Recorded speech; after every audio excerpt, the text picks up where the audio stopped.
ერთმა მოსწავლემ კითხვაზე რა გაკლიათ ცხოვრებაში და რა სინათლებით და რა გინდათ მეთქი, მითხრა რომ აი მე რომ მქონდეს ბევრი ფული, ყველაფერი დალაგებული მექნება ცხოვრებაში და ვიქნები უბედნიერესი ადამიანი. მამან დამაფიქრა, ნამდვილად ბევრი ადამიანი ფიქრობს ფულზე, ფიქრობს განძზე, მაგრამ ხშირ შემთხვევაში აღმოჩნდება ხოლმე რომ მთავარი რამ ცხოვრებაში ეს არ ყოფილა.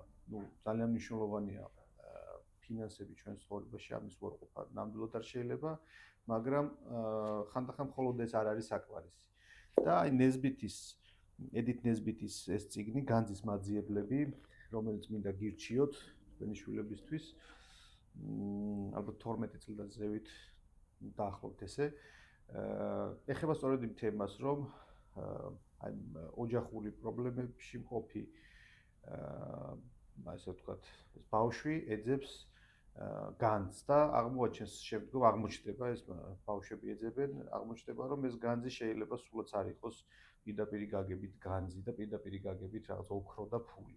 და რომ ეს განძი ხშირად ჩვენს გარემოცვაში არის და იმალება.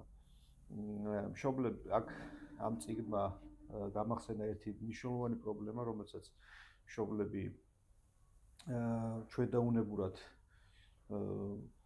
ავკიდებთ ხოლმე ტვირთს უпростоრად ჩვენს შვილებს, როდესაც ჩვენ რაღაცა ფინანსურ პრობლემებში ვართ და ეს პრობლემები აისახება ბავშვების ფსიქიკაზე იმგვარად, რომ აი ჩვენი წუხილები, ჩვენი ტკივილები, ჩვენი რაღაცა გადაუხარშავი პრობლემები ბავშვებზე ახდენს ზემოქმედებას. მე გირჩევდით, რომ ეცადოთ თქვენ შვილებს, თქვენ ცხოვრებაში არსებული პრობლემები არ მოახვიოთ თავს, მოდი მათ გაიარონ ბავშვობა ისე, რომ ეგონოთ, რომ ყველაფერი კარგად არის.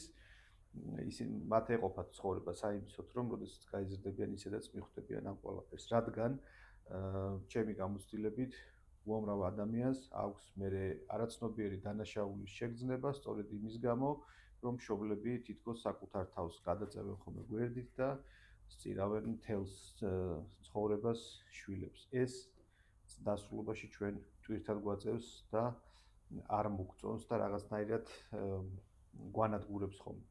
ამიტომ ჩვენ პრობლემებს გავუკლავდეთ ჩვეულებრივად და როდესაც გაიზრდებიან და ვკითხავენ, რომ არ გიჭირდა ასე, როგორც ცხოვრობდი ჩემთვის და ჩემთვის აკეთებდი თქვა ყველაფერს, შეგვიძლია უპასუხოთ, რომ მე ამას ვაკეთებდი ჩემი ნებით, სიხარულით და პირიქით ეს არ იყო ჩემთვის დიდი პრობლემა.